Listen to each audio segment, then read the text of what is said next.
Ini soal kita adalah ini. Bentar ya, ini soal kita adalah ini. Ini dikumpulkan Selasa minggu depan. Ini sering pada salah ya. Di sini ada sejumlah 10 pon mol. Ini pakai satuan British ya.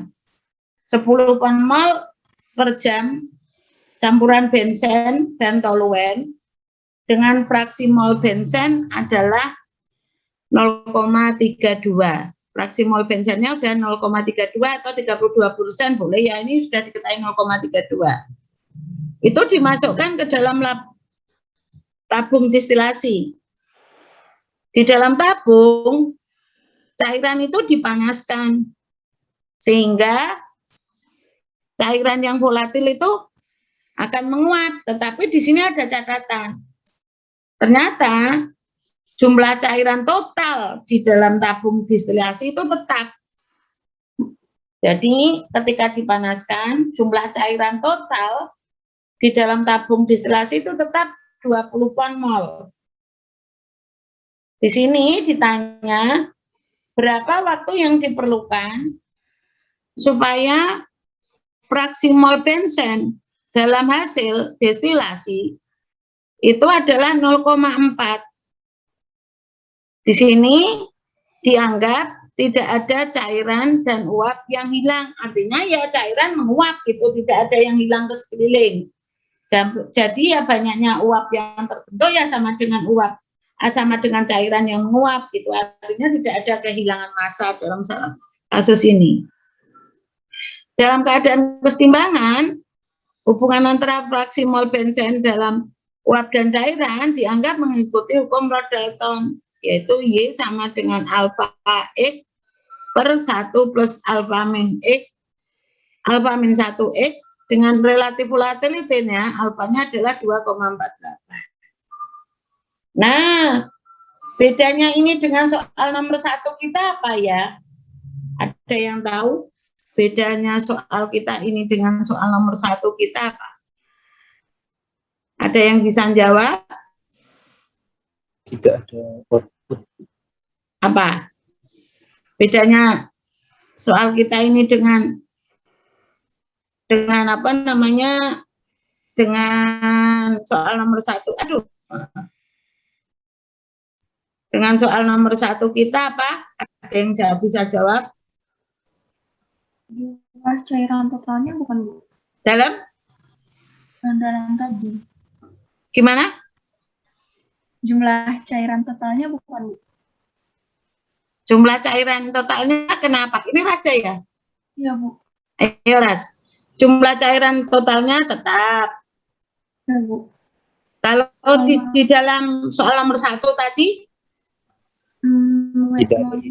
Tidak ya, berubah ya. Tadi jumlah cairan di dalam labu dinyatakan dengan apa kalau di soal kita tadi? W ya. W toh, soal nomor 1 W toh? Ya, W toh betul toh? Ya tidak. Nah, kalau di soal ini W-nya itu tetap. W-nya itu tetap. Jumlah cairan di dalam tangki itu tetap, di dalam labu itu tetap. Bedanya lagi apa? 1 tadi jumlah cairan di dalam labu itu tetap. Kalau soal kita tadi kan W-nya berubah. Apalagi yang membedakan dengan soal nomor 1 ini, soal nomor 1 kita. Ada yang tahu? Ada yang tahu? Apa, Dur? Tidak ada output. Apa, Dur? Tidak ada output, Bu. Yorano, ini sama distilasi, Dur. Kan berarti ada cairan yang menguap. Ya tidak. Ini di dalam labu cairan dipanaskan sebenarnya sehingga ini apa namanya akan terbentuk ini sudah nih. Berapa waktu yang diperlukan supaya fraksi mol benzen dalam ini ya, hasil distilasi adalah 0,4. 0,4 ini menunjukkan bahwa jumlah uap yang terbentuk fraksi molnya adalah 0,4. Ini kan ada kesetimbangan uap dan cairan. Artinya berarti kan ada uap yang keluar dari tabung, ya tidak dari tabung destilasi. Ya toh? Karena ada kesetimbangan uap dan cairan. Maka dalam kasus ini satu, yang tetap adalah jumlah cairan di dalam labu. Bedanya dengan soal nomor 1 lagi, di soal kita ada aliran. Ada aliran masuk. Ada aliran masuk, betul tidak? Itu sejumlah 10 mol per jam dengan fraksi mol 0,32. Ya toh berarti ada cairan masuk. Apalagi yang membedakan dengan soal nomor 1? Yang membedakan dengan soal nomor 1 apalagi yuk? Apa yuk?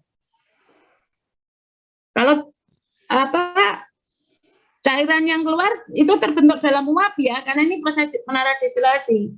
Berarti kan cairannya menguap gitu. Berarti ada aliran yang keluar juga. Kalau nomor 1 kan tadi juga ada cairan yang keluar dalam bentuk uap. Di sini juga gitu, ada cairan yang menguap. Nah, berarti bagaimana yuk?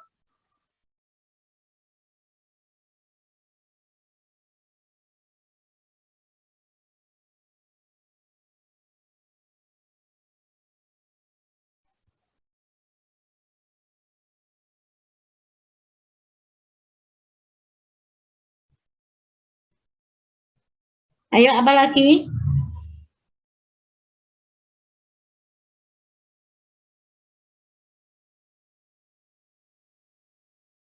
Apa lagi yuk?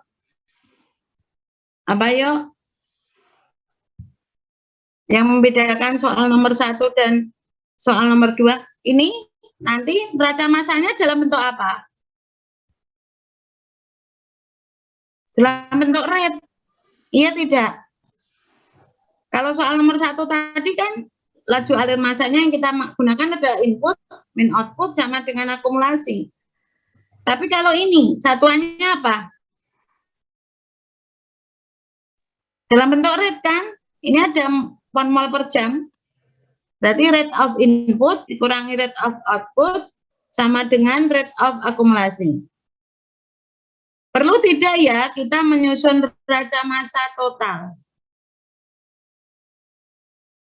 Perlu tidak kita menyusun neraca massa total? Ini tidak. Tidak, karena jumlah cairan di dalam labu kan tetap 20 pound mol. Betul tidak? Yang kita perlu susun apa jadinya? Yang perlu kita susun apa jadinya? Neraca massa komponen, Bu. Neraca massa komponen berarti, ayo coba kita, Anda kira-kira apa ya yang perlu kita selesaikan di soal nomor ini? Yuk, apa saja?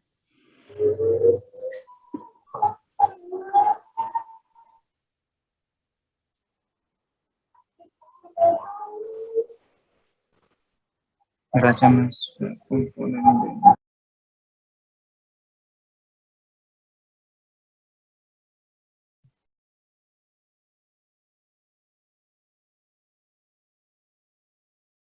Nah, berarti bagaimana yang perlu kita susun di persamaan kita ini?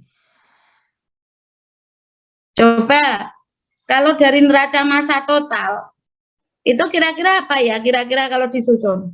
Ayo, dari neraca massa total, itu yang akan disusun bagaimana? Berarti laju cairan masuk, dikurangi laju cairan yang keluar, sama dengan laju akumulasi. Ya tidak. Laju akumulasinya tetap 0.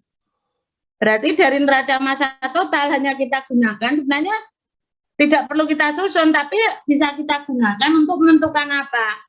Neraca massa totalnya tidak perlu kita susun, tapi bisa kita gunakan untuk menentukan apa?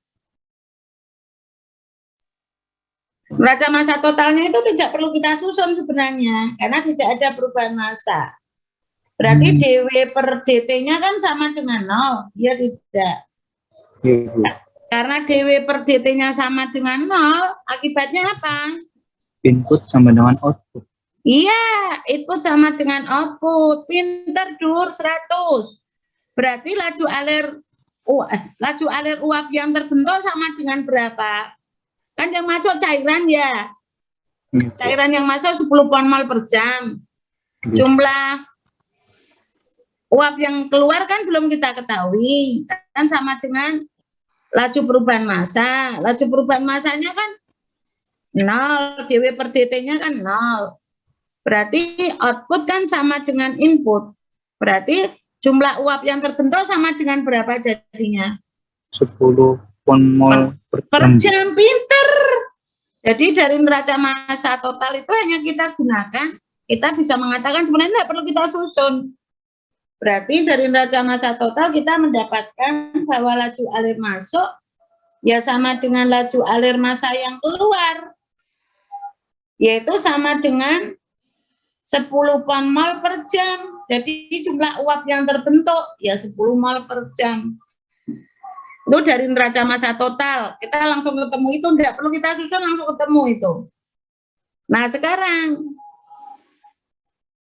neraca massa komponen.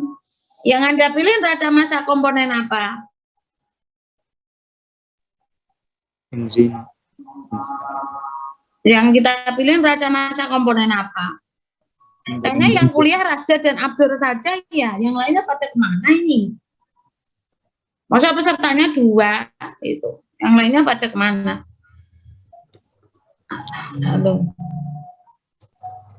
Halo, neraca massa komponen yang kita susun neraca massa komponen apa? Yuk. Benzena bukan Bensen ya, bensena pinter. Neraca massa komponen bensen. Nah, neraca massa komponen bensen dalam bentuk apa? Rate atau input min output sama dengan akumulasi? Neraca massa bensen yang kita susun dalam bentuk rate atau dalam bentuk input min output sama dengan akumulasi? Ya dalam bentuk rate, ya tidak. Nah, sekarang pertanyaannya, berapa besarnya massa bensen yang masuk ke dalam tangki? Kan kita menyusun neraca massa bensen di dalam tangki. Berarti massa bensen yang masuk ke dalam tangki itu berapa? 3,2 mol, Bu. 3,2 diperoleh dari mana, Ras? Dari fraksi molnya, Bu. Berarti 10 kali 0,32. 10 kali 0,32. Satuannya apa? Berarti ya mol bensen per jam. Iya tidak? Iya tidak? Iya, Bu, betul. 3,2 10 mol per jam bensennya. Nah, sekarang banyaknya bensen yang keluar sama dengan apa? Banyaknya bensen yang keluar setiap saat, banyaknya bensen yang keluar dari labu setiap saat berapa? Halo, yang lain pada kemana? 4. Dari mana? Yang lain pada kemana? Yang lain pada kemana ini? Berarti laju alir bensen yang keluar bersama uap sama dengan berapa?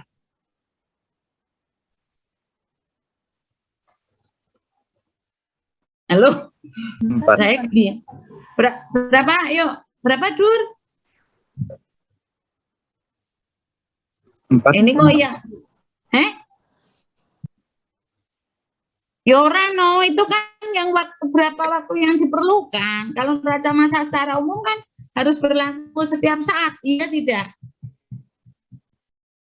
Kalau 0,4 kamu nanti soalnya juga rampung tidur, nggak memperoleh hubungan. Iya Dur, kalau langsung 0,4 kali 10 ya wis bubar. Itu yang ditanyakan untuk menentukan keadaan batas atas. Iya tidak? Kan kita perlu menyusun PD-nya dulu dan neraca massa. Kalau 4-nya itu Dur, ini untuk menentukan keadaan batas atas. Iya toh?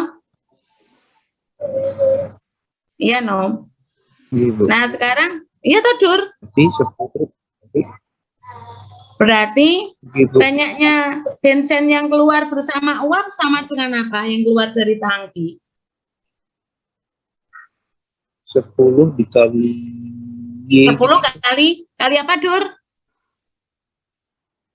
Kali Y karena Pintar, 10 kali fraksi Y. uap. Udah gitu aja, karena pada waktu T jumlah uap yang terbentuk itu adalah Y. Fraksi mol di dalam labu, fraksi mol bensin di dalam labu apa kita notasikan dengan apa?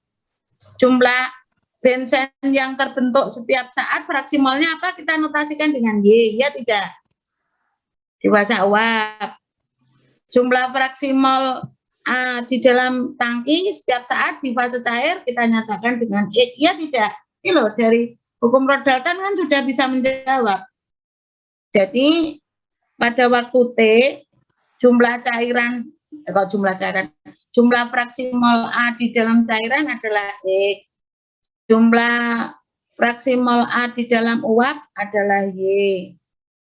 Jadi kalau bentuknya seperti itu, maka neraca massa kita sama dengan apa tadi? 10, ini fraksi mol neraca massa. Kalau dari neraca massa komponen bensin tadi jumlah uap yang terbentuk adalah 10 ya, kon mol per jam ya, betul nggak? Halo? Halo? Dari neraca massa total tadi kita mendapatkan jumlah uap yang terbentuk berapa? 10 kon mol per jam. Sekarang dari neraca massa komponen bensin berarti 0,32 kali 10 laju alir bensin yang masuk dikurangi 10 kali berapa tadi? 10 kali Y. 10 kali Y sama dengan perubahan massa bensin di dalam tangki setiap saat. Massa bensin setiap saat di dalam tangki sama dengan apa? Massa bensin setiap saat di dalam tangki. Tadi fraksi mol A-nya bensin di dalam tangki itu dinyatakan dengan apa? Di dalam tangki fraksi mol A bensin di dalam tangki dinyatakan dengan apa? X. Pinter. Kamu pinter ya, Dur? Fraksi mol A di dalam uap tadi dinyatakan dengan apa?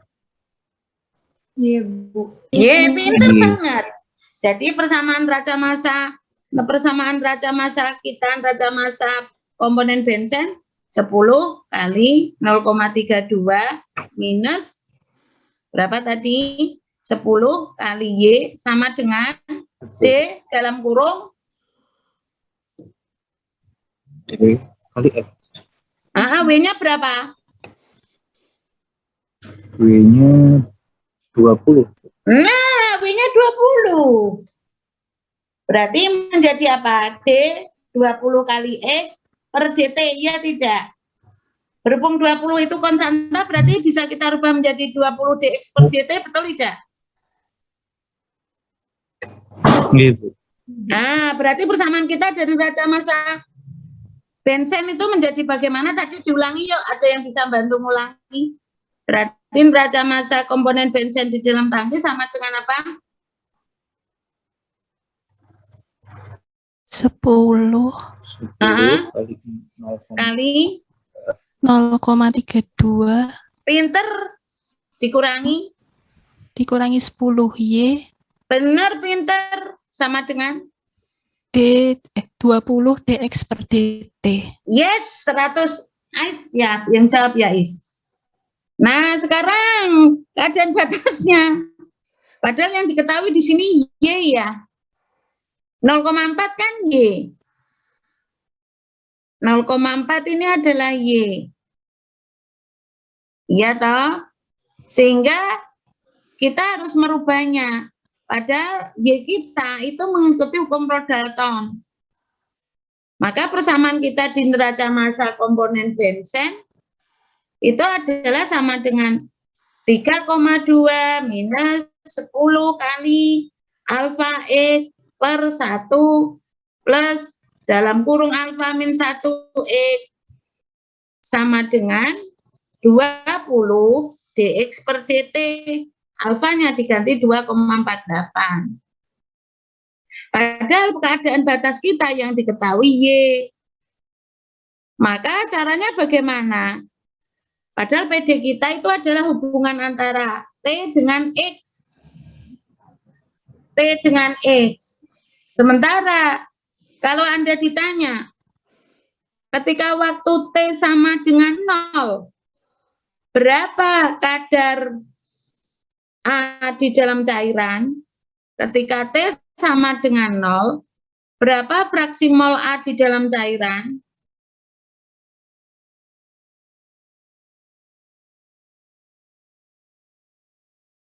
Ketika waktu T sama dengan 0, berapa? Ini saatnya kita asumsi.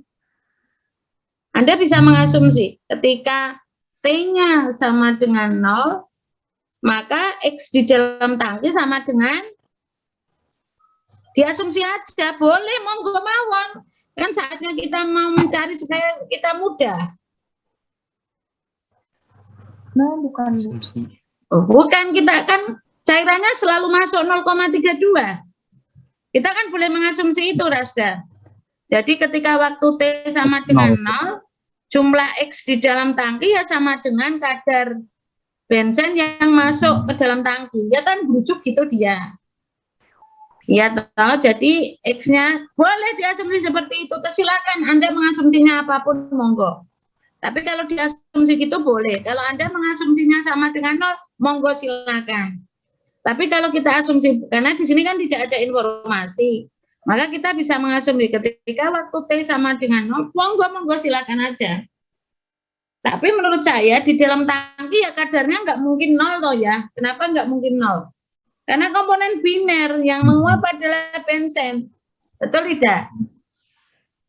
Dia menguap masa kadarnya mula-mula 0? Kan nggak mungkin, kecuali yang penyerapan tadi. Ya tidak? Betul tidak?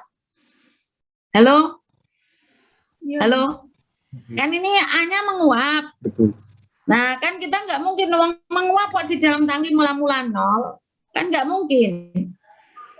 Kecuali yang penyerapan tadi mula-mula 0. Tapi kalau ini penguapan ya nggak mungkin benzennya di dalam tangki 0. Berhubung tidak ada informasi, maka kita bisa mengatakan bahwa kadar A di dalam tangki pada waktu mula-mula sama dengan kadar A di dalam umpan. Boleh. Tapi nggak mungkin 0, no ya, wong dia akan menguap kok 0. Nggak mungkin, kecuali untuk proses larutan. Nah, sekarang batas bawah sudah ketemu ketika T sama dengan 0, X-nya 0,32. Sekarang batas atas. Ketika waktunya, ketika Y-nya itu 0,4. Berapa X-nya? Memperolehnya dari mana? Waduh, udah lebih 1 menit. Tapi ini wajib dijawab dulu lah. Ketika T-nya yang kita cari, yang diketahui kan Y-nya sama dengan 0,4. Berapa X-nya? Cara mencarinya dari mana? Ada yang bisa jawab? Menjawabnya dari? Menjawabnya dari mana, Dur?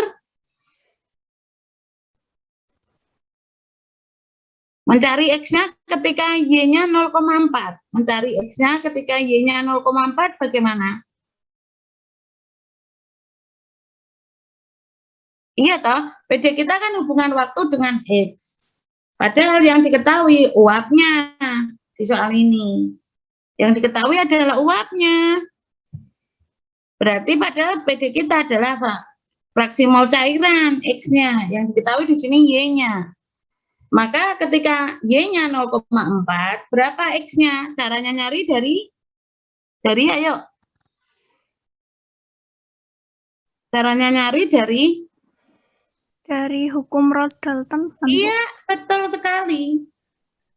Betul, betul. Jadi Y-nya 0,4, alfanya 2,48.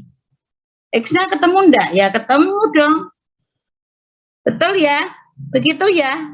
Ayo, karena sudah ada yang jawab. Rasa yang tadi yang jawab ya, Ras. Berarti karena sudah ada yang jawab, kuliah kita tutup ya. Jadi kalau nggak ada yang jawab, mau sampai malam pun nggak akan saya tutup. Nggak mungkin lah ya, saya juga lapar. Belum sarapan kok, ya mau sarapan dulu. Baik, sampai di sini kita tutup ya. Semoga kalian tetap semangat, tetap sehat. Ini dikumpulkan minggu depan, silakan hari Selasa. Yuk, tetap semangat. Jangan sampai kendor gitu. Karena soal